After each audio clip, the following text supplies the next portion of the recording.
I suspect that you have not all come here to hear the celebrate priest expand on the qualities of a worthy wife in today's first reading. So I will limit my conversation to the gospel.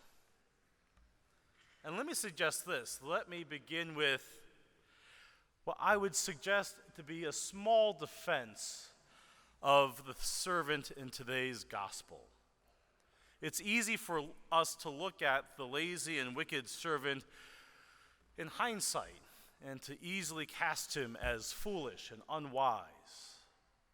But if we unpack the story a little bit, we might be able to see how he might be thinking. And we might be able to notice that his train of thought is actually not all that different from ours from time to time.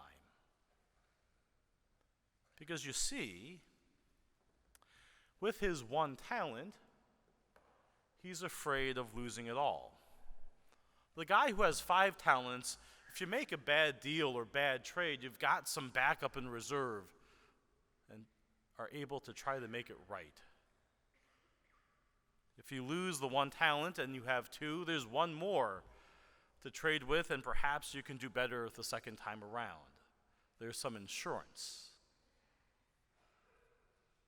But the guy with 1 talent, there's no insurance. There is no backup. If you get stuck in a bad trade or a bad deal, you're left with nothing. And as bad as it is to report to the master and simply give him back with his 1 talent, what's far worse is reporting back to the master and saying, as it turns out, I've lost it. So why not maintain the status quo?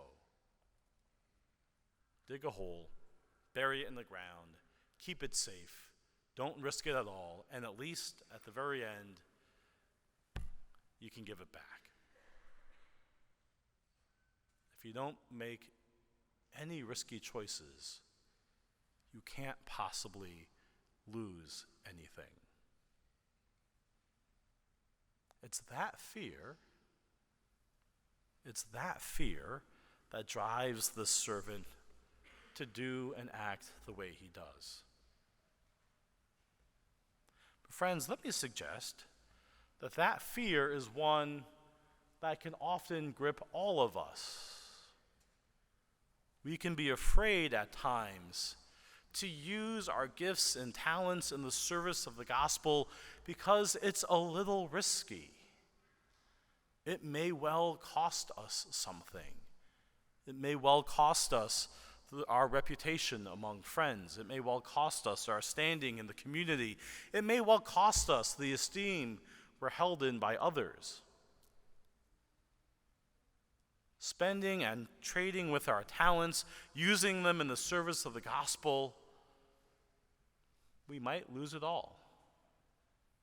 Lose our friends, lose our colleagues, lose our professional standing. To be a Christian requires some level of risk. And there's certainly times in our life when we calculate that risk may well not be worth it. So rather than using God's gifts and talents in his service, we bury them. We keep them safe so that we might have them at the end. But friends, what today's gospel reminds us, what the church reminds us each and every time we gather here for Eucharist, is that though it may well appear risky for us to use our gifts and talents in the service of the Lord, it's never really a true risk. Because God guarantees, God ensures us that if we spend our talents in his service, he will always bless them, multiply them, and help us share them with the world.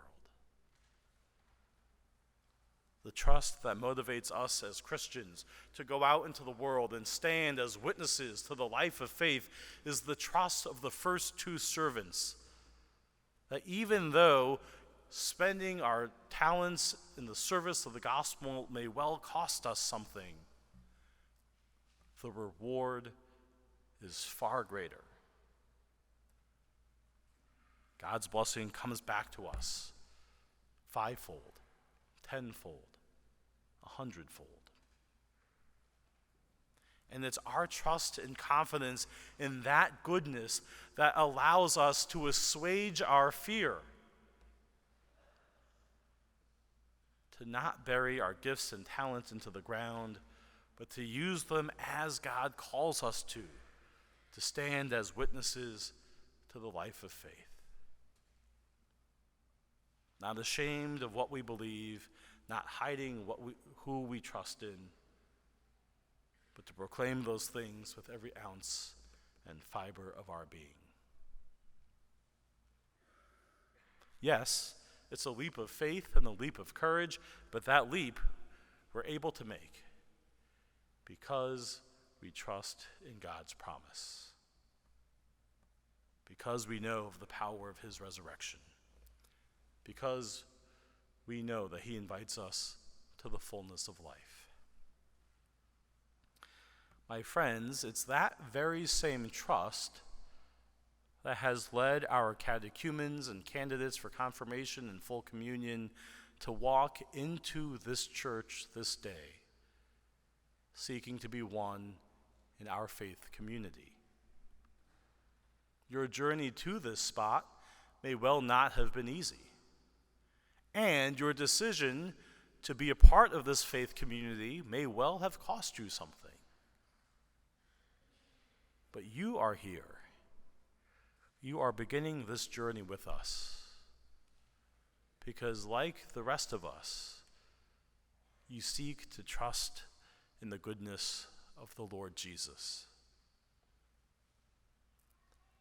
and know that it is through relationship and life with him in the sacraments and in the church that you will come to the fullness of life. And so as the rest of us today are reminded of God's goodness, we too share your joy and share our faith and trust in his goodness with you, promising that we will support you and pray for you so that you too may celebrate one day with us around the table of the Lord, trusting and basking in his goodness and love. And so, friends, with faith and confidence in our God's goodness, we come to this altar.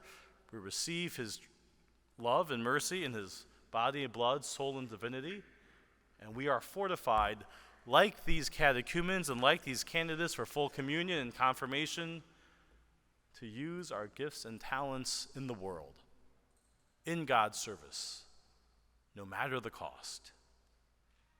Because we know that he will bless them and sanctify them and return them to us in the glories of heaven.